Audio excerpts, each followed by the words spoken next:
सरना धर्म कोड और पेसा कानून को लेकर पूर्व केंद्रीय मंत्री अर्जुन मुंडा ने कहा कि राज्य सरकार आदिवासी के प्रति ईमानदारी बरते, पेसा कानून पर कदम उठाए, पेसा क्षेत्र वाले आदिवासी इलाके में शराब बेचने की कोशिश न करे। अर्जुन मुंडा से इन्हीं विषयों पर खास बातचीत की है रांची संवाददाता रुचि शर्मा ने। होलकर की 300वीं जयंती धूमधाम से मनाई जा रही है और 21 तारीख से लेकर के 31 तारीख तक प्रोग्राम तय है, अलग अलग जगहों पर हो रहे हैं।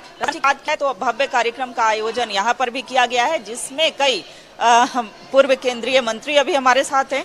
सर, ये रानी अहिल्याबाई होलकर, अभी आपने संबोधन में भी कहा कि अनुसरण करने की जरूरत है उनके पद चिन्हों पर चलने। महारानी अहिल्याबाई इंदौर की महारानी थे। उनका 300वां जन्म जयंती पूरा देश मना रहा है। हम देशवासियों को इतिहास को जानना चाहिए और इतिहास को समझना चाहिए।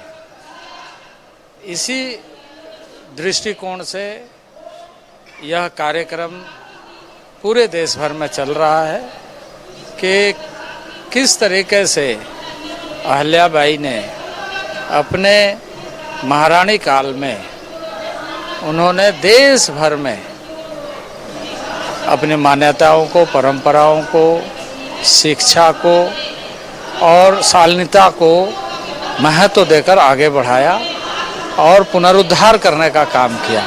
अहिल्याबाई जी ने ऐसा उदाहरण प्रस्तुत किया विषम परिस्थिति में जो अनुकरणीय है। इसी बात को हमारे लोग, क्योंकि कई बार जब हम देखते हैं तो हमें अपने देश के इतिहास के बारे में तथ्यात्मक ढंग से जानकारी नीचे तक नहीं पहुंचती है, लोगों तक पहुंचना चाहिए। कोई भी देश अपने इतिहास पर गर्व करता है और अपने इतिहास जिसमें ऐसे महारानी का अच्छे कार्य जो हमेशा प्रेरणा देते हैं वो लोगों तक कैसे पहुंचे, यह एक अभिनव कार्यक्रम हमेशा चलना चाहिए। ये पाठ्यक्रम में भी शामिल होना चाहिए सर, इनकी जीवनी। निश्चित रूप से थोड़ा सा सर विषय से अलग बात कर लेते हैं। अगर राजनीति की बात करें, चूंकि आप तो पूरे देश भर में आदिवासी जनजाति कल्याण आपके पास रहा है, लेकिन सर जेएमएम यह आरोप लगातार लगाती रही है कि यहाँ राज्य को अनदेखा किया जाता रहा है, सरना कोड की मांग की।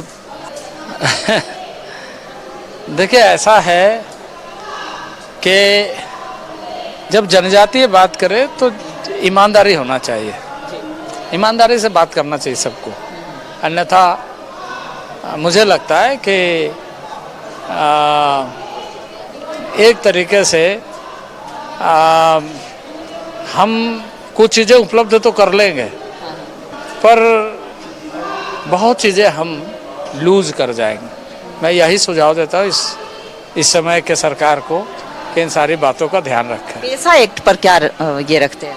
इस पर भी विस्तृत चर्चा करना चाहिए। राज्य सरकार कुछ चीज़ों में उहापोह की स्थिति में है, क्योंकि अब पेसा का इम्प्लीमेंटेशन पेसा क्षेत्र में शराब बेच करके करना चाहती है सरकार, तो अब इसका क्या अंदाजा लगा सकते हैं।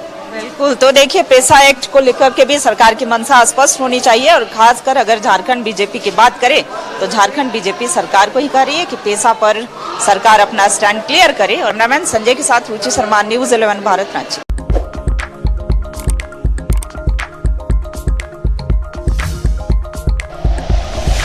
Like and share videos, subscribe करें हमारा चैनल और प्रेस करें बेल आइकॉन। न्यूज़ 11 भारत, सच है तो दिखेगा।